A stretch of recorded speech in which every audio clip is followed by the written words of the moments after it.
Aujourd'hui, Médina, nous allons parler de multimodalité et des différentes façons dont tu fais travailler tes étudiants. La multimodalité fait partie intégrante de ma manière de fonctionner. J'organise le cours de manière à ce que tout le monde avance au même rythme, qu'il s'agisse de cours hybrides, de cours à distance ou en présentiel ou encore en classe comodale. Je vous en ai parlé précédemment, mes étudiants ont parfois des missions à réaliser dans les mêmes conditions que les professionnels. Quels outils numériques et quels médias proposes-tu? Au pôle Léonard de Vinci, tous les étudiants ont la chance de posséder un ordinateur et un smartphone. Nous avons un LMS et nous disposons de plusieurs outils de visioconférence. Zoom pour les cours en ligne, Teams et Discord pour les travaux en groupe. Pour faciliter la participation en synchrone ou en asynchrone d'ailleurs, l'idéal est de disposer d'outils numériques, de quiz ou de boards interactifs comme avec WooClap et Miro qui font partie de mes outils préférés. Ils permettent d'engager les apprenants, d'enrichir les échanges assez aisément, mais aussi de vérifier les acquis. En classe, introduire une photo, une vidéo, une infographie et parfois un audio est facile et pratique. Les vidéos interpellent assez souvent et permettent aux étudiants de réagir. Je trouve que l'audio joue un rôle spécifique. Il permet toutes les audaces car il n'y a aucun repère visuel. Cela libère les émotions et les projections. Les infographies occupent une place particulière.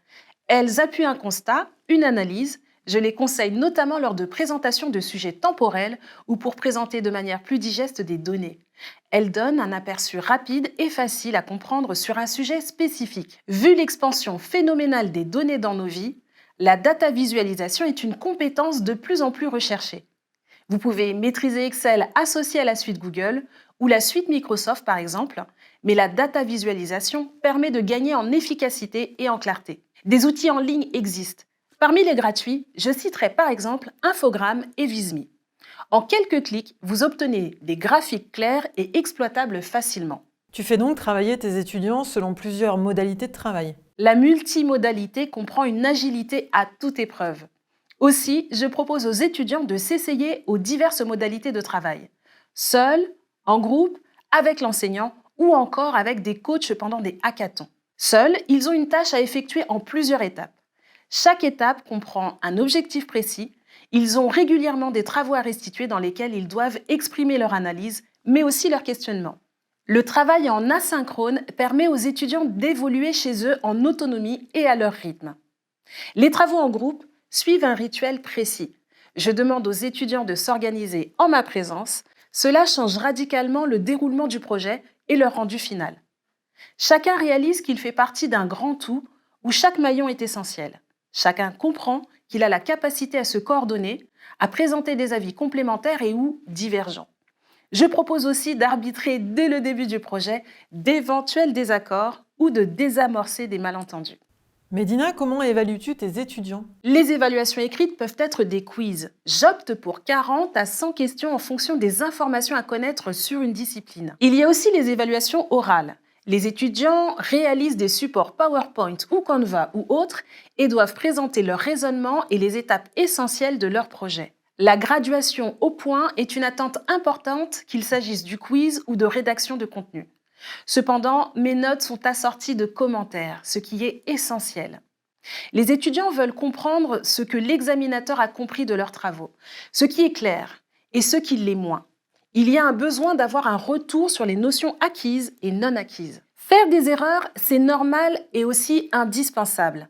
Mais attention, il faut que cette erreur soit remarquée par l'apprenant et qu'elle ne soit pas sanctionnée pour ne pas créer de stress. Car le stress est un inhibiteur d'apprentissage.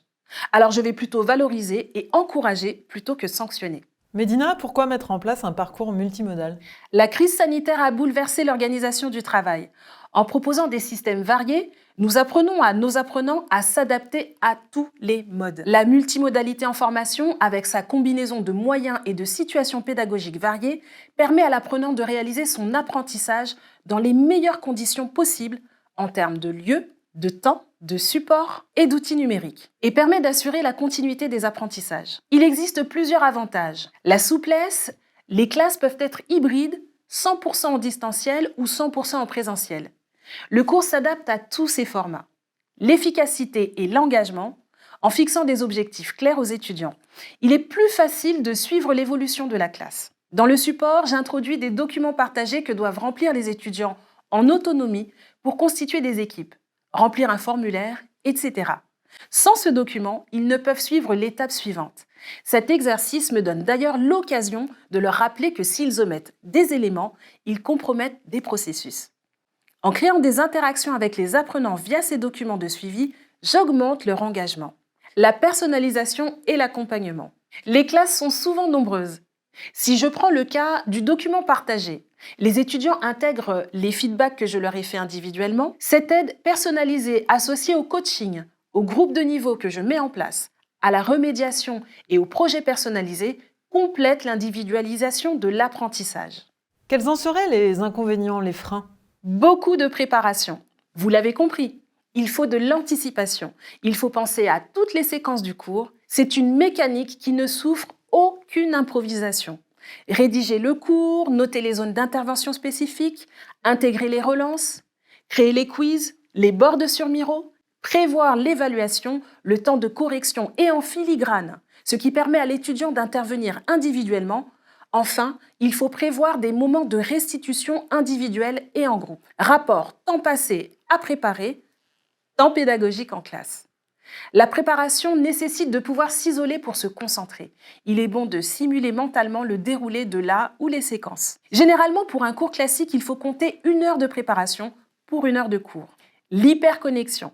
Les étudiants ne connaissent plus ni jour, ni nuit, ni off. Si vous observez le temps de connexion des étudiants, vous découvrirez que vos documents en ligne sont consultés à tout moment.